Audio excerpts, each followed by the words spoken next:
Memang terlihat kecil, namun dampak yang mereka berikan dari puntung rokok itu besar, teman-teman. Paparan dalam jangka waktu yang lama terhadap karbon monoksida itu tuh dapat menyebabkan kematian, teman-teman.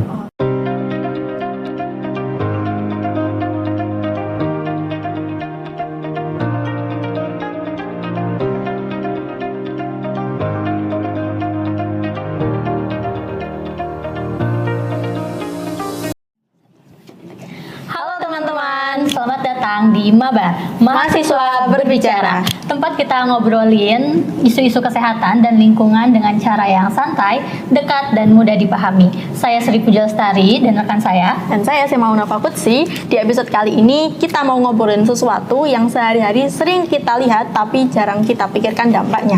Betul banget nih. Kali ini kita bakal bahas tentang puntung rokok. Kedengarannya sepele ya, tapi masalahnya cukup serius loh. Karena kita semua tahu rokok itu berbahaya bagi kesehatan tubuh kita. Dari asapnya, nikotinnya, dan dampak bagi paru-paru itu kita pasti udah tahu lah ya. Tapi ternyata ada masalah lain yang jauh lebih sunyi, kecil, dan dampaknya besar banget, yaitu polusi dari puntung rokok tersebut. Betul banget Mbak. Tahu nggak sih, setiap tahun lebih dari 4,5 triliun puntung rokok yang dibuang sembarangan di seluruh dunia. Dan sebagian besar mengalir ke laut, sungai, atau mencemari tanah di sekitar kita. Dan buat ngebahas ini lebih lanjut, kita udah undang nih Kak, narasumber kita yang super keren. Yuk langsung aja kita kenalan. Halo Mas, selamat siang. Halo, selamat siang. Gimana nih kabarnya? Alhamdulillah sehat-sehat. Oke, biar teman-teman yang lain pada tahu, boleh nih Masnya perkenalan terlebih dahulu. Oke, halo semuanya. Perkenalkan, aku Muhammad Devan Triokta Fadhan. Teman-teman bisa panggil aku Devan. Aku merupakan mahasiswa kesehatan masyarakat dari Peminatan Kesehatan Lingkungan Angkatan 2022. Oke, kalau boleh tahu kesibukannya apa nih Mas sekarang? Oke, sebagai seorang mahasiswa semester akhir, tentunya kesibukan utama kita itu skripsian ya. Kita menyusun proposal skripsian hingga persiapan untuk kita lulus menjadi seorang sarjana gitu. Tapi di sisi lain aku juga masih ada tanggung jawab di beberapa organisasi-organisasi seperti itu. Banget ya. Oke, sebelum kita masuk ke bahasan yang lebih jauh, mungkin kita mulai dari yang dasarnya dulu ya Mas. Sebenarnya puntung rokok itu termasuk jenis sampah jenis apa sih? Oke, kalau kita lihat ya di Indonesia ini dalam proses pengolahannya kan ada beberapa jenis ya limbah itu. Ada jenis limbah organik, anorganik, sama B3. Nah kalau kita lihat dari rokok itu sendiri kan salah satu bahan ataupun salah satu hal yang berbahaya dan juga merugikan baik itu untuk seorang yang merokok maupun sekitarnya. Nah makanya dari puntung rokok itu dikategorikan menjadi limbah B3, limbah berbahaya dan beracun. Kenapa? Karena dari kandungan rokok itu sendiri sudah toksik teman-teman, sudah berbahaya. Ada banyak sekali, kurang lebih ada 9 dari kandungan rokok itu sendiri, dimana dari ke-9-9-nya itu sangat toksik baik untuk tubuh maupun lingkungan. Jadi puntung rokok itu termasuk dalam kategori jenis limbah B3. Oke, karena itu kan bahaya ya Mas, tapi kenapa mulai dari mana-mana nih pasti ada yang sering banget dibuang sembarangan tuh puntung rokok, kayak dianggap remeh banget nih. Oke, hal ini sebetulnya dasar aja teman-teman. Kenapa? Karena mereka hanya tahu ngerokoknya aja gitu. Dan juga mereka enggak yang concern terhadap lingkungan. Bahkan di Indonesia pun regulasi mengenai lingkungan itu kan belum ketat, belum tegas ya teman-teman. Jadi itulah yang membuat kenapa sih seseorang, khususnya mereka yang merokok itu membuang puntung rokok itu sembarangan gitu. Bahkan kalau teman-teman di Jakarta nih, teman-teman bisa lihat walaupun mungkin sekarang itu udah beberapa bersih. Tapi kalau teman-teman beberapa waktu lalu, khususnya pas aku SMA, di sekolah aku tuh deket kalinya itu banyak sekali puntung-puntung rokok yang bertebaran di sana. Bahkan gak hanya puntung rokok teman-teman, mereka memang menyampur sama sampah. Cuman di pinggir jalan trotoar aja itu pasti ada puntung rokoknya teman-teman. Karena apa? Karena ya memang dari masyarakatnya itu nggak aware terhadap lingkungan gitu. Mereka hanya mungkin ya merokok ya udah ngerokok gitu. Yang penting ngerokok mungkin buang pada tempat yang memang udah ada sampahnya, bukan buang pada tempat sampah gitu. Beda teman-teman. Kalau kita buang yang ada sampahnya, di mana-mana ada sampah, ya udah di situ dibuang gitu. Jadi itu teman-teman. Di sisi lain mereka juga kurang pengetahuan teman-teman, karena mereka taunya rokok berbahaya gitu, bahan yang berbahaya sehingga harus dihindari. Tapi orang yang merokok, ya udah merokok, udah terlanjur merokok, mereka udah menerima dan juga mendapatkan sensasi keuntungannya gitu. Jadi itulah teman-teman yang mengakibatkan kenapa sih masih banyak orang yang membuang puntung rokok sembarangan gitu, terutama di kota-kota besar teman-teman, dengan sistem kebijakan dan juga peraturan terhadap lingkungannya masih rendah gitu teman-teman. Itulah yang mendasari banyaknya puntung rokok yang masih berserakan teman-teman. Wow, kan rokok kan kecil ya. Kira-kira apa aja sih kandungan yang ada di puntung rokok itu? Oke teman-teman, kalau kita lihat dari puntung rokok kan ada dua ya teman-teman, ada dua bagian. Yang pertama itu mungkin yang buat masuk ke mulutnya, yang satu yang buat dibakar. Nah untuk yang dibakar sendiri itu bahan utamanya memang tembakau teman-teman. Coba teman-teman kalau lihat ke teman-teman korek itu ada tembakau teman-teman, tapi di dalam itu ada banyak teman-teman. Yang pertama karbon monoksida. Teman-teman kalau belajar di Departemen Kesehatan Lingkungan nantinya di peminatan kesehatan lingkungan, paparan dalam jangka waktu yang lama terhadap karbon monoksida itu tuh dapat menyebabkan kematian teman-teman gitu. Jadi salah satu kandungan utama yang bisa menimbulkan efek kematian itu dari karbon monoksidanya, itu efek dari pembakaran puntung rokoknya. Selain itu juga ada nikotin, tar dan lain sebagainya. Pokoknya kurang lebih di dalam satu batang rokok itu ada 9 kandungan tambahan dari selain dari tembakau itu sendiri teman-teman. Bahkan ada kandungan logamnya teman-teman, ada arsenik di dalamnya, dan juga ada kandungan yang memang khususnya untuk wanita ya teman-teman, itu bisa menimbulkan kemandulan teman-teman. Jadi sangat berbahaya teman-teman. Dan di sisi lain kalau kita lihat yang satunya yang masuk ke dalam mulut kan itu kayak busa-busa atau kapas ya.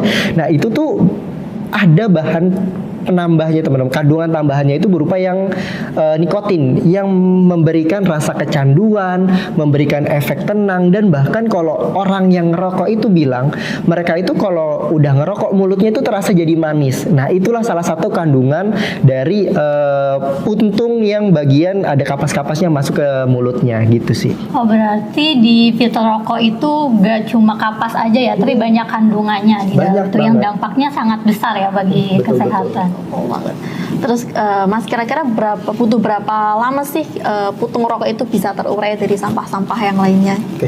Kalau kita lihat bahwa puntung rokok ini kan masuk ke dalam limbah B3, dalam artian mereka itu butuh proses yang berbeda ketika sampah-sampah yang lainnya gitu. Misal, kalau sampah organik mungkin bisa langsung didaur ulang. Sampah anorganik memang membutuhkan waktu yang lama. Nah, kurang lebih untuk yang puntung rokok ini sama teman-teman, seperti jenis limbah anorganik gitu. Jadi kurang lebih mereka itu membutuhkan 10-15 tahun untuk proses penguraiannya ya teman-teman, untuk mereka terpecah belah gitu. Bahkan kalau teman-teman lihat nih, teman-teman coba buang puntung rokok di air aja, dalam kurun waktu seminggu itu masih tetap utuh teman-teman, masih jadi bentuk rokoknya, mungkin hanya bedanya basah gitu ya. Ya. Mereka itu butuh waktu penguraian gitu, pemrosesan itu 10-15 tahun, bahkan sampai 20 tahun pun mereka masih menjadi mikroplastik yang kecil-kecil teman-teman. Jadi sangat panjang sekali mereka dan sangat lama mereka untuk terurainya teman-teman. Lama banget ya berarti Kak ya? Iya, selama itu ya. Iya, betul. Tapi banyak banget yang buang sembarangan. Nah setelah tahu kandungan berbahayanya, kira-kira apa aja sih Mas dampak puntung rokok buat lingkungan sekitar? Oke, ini yang mungkin menjadi hal yang menarik ya teman-teman, karena banyak orang yang bikin media edukasi, media informasi dan promosi itu, mereka itu kalau misalnya terkait rokok itu mereka tuh lebih ke ranah kesehatannya, bahkan ke asapnya, polusi udaranya. Nah tapi mereka itu seringkali menganggap remeh dan mengabaikan dari sisi lingkungan lainnya. Padahal kan lingkungan tuh ada 3 kan, ada udara, air, sama tanah gitu. Nah yang air dan tanah ini sering mereka lupakan teman-teman. Padahal kalau kita lihat puntung rokok itu bertebarannya di mana sih? Paling di kali kan, di air sama di tanah. Nah itulah yang menjadi salah satu dampak yang merugikan bagi lingkungan. Selain mungkin dari polusi udaranya, dari dampak kesehatan bagi manusianya, itulah dari segi lingkungan air dan juga lingkungan tanahnya. puntung rokok dengan kandungan yang tadi banyak gitu teman-teman, kandungan toksik, gak hanya toksik bagi manusia tapi juga toksik bagi lingkungan, itu bisa mencemari dan merusak ekosistem baik yang ada di perairan maupun tanah. Di tanah mungkin teman-teman nggak terlalu kelihatan ya teman-teman, karena kan dalam unsur-unsur tanah kan banyak teman-teman.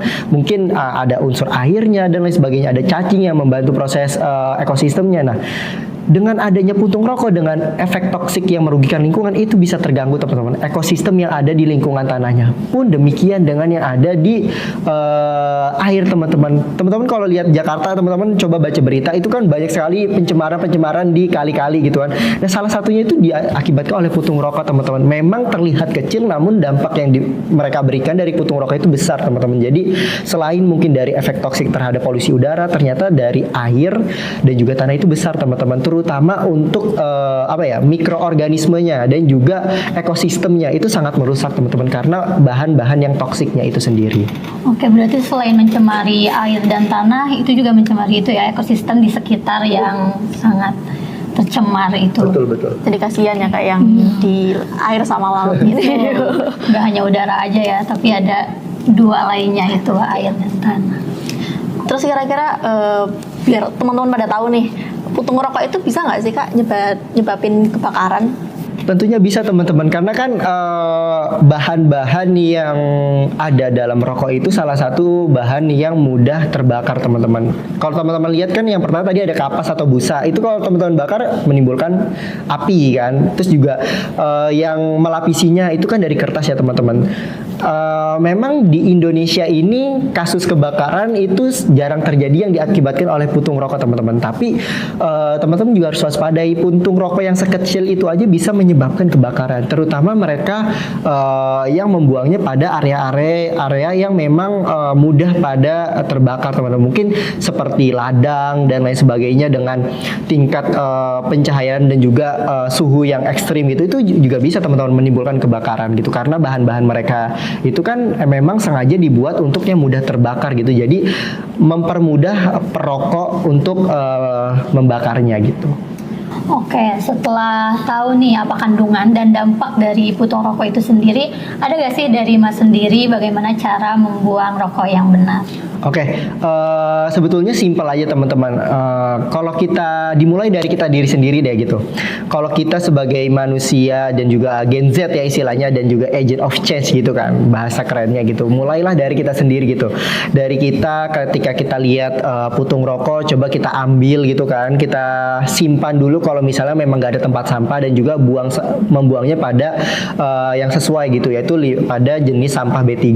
Terus juga teman-teman perlu untuk mulai berani gitu, memberikan edukasi dan juga memberikan ilmu-ilmu yang teman-teman dapatkan gitu, walaupun hanya sebatas memperingatkan untuk membuang puntung rokok pada tempatnya, tapi kan itu bisa memberikan dampak yang besar ketika memang orang itu mau mendengarkan dan mengimplementasikan gitu. Jadi mulailah dari hal-hal kecil, dengan ketika melihat puntung rokok langsung membuang pada tempat sampahnya, bukan yang ada sampahnya gitu. Terus juga mulai mengingatkan kepada orang sekitar untuk lebih aware pada limbah puntung rokok, karena memang salah satu kontribusi terbesar turunnya kualitas lingkungan yang ada di Indonesia itu salah satunya diakibatkan oleh limbah puntung rokok itu sendiri. Gitu sih kalau dari aku, istilahnya mulailah dari diri sendiri dulu gitu. Betul, emang harus dari diri sendiri dulu ya, dari kemauan dan kepatuhan itu. Nah, selain individu, gimana sih seharusnya peran masyarakat dalam mengatasi masalah dampak dari puntung rokok tersebut? Oke.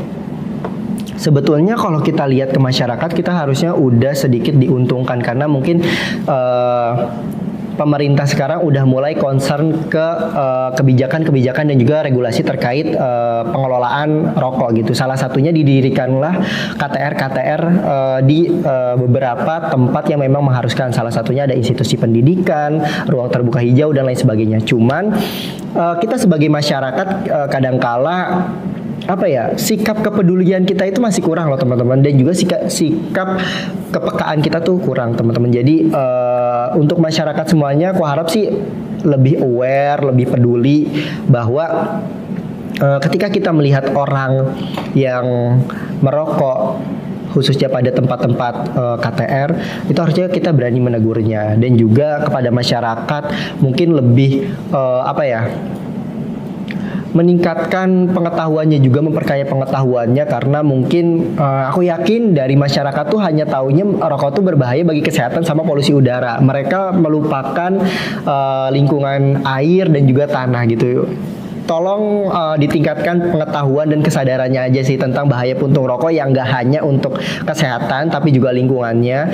Terus juga masyarakat tuh harusnya bisa loh memberikan kontribusi dengan cara kita tuh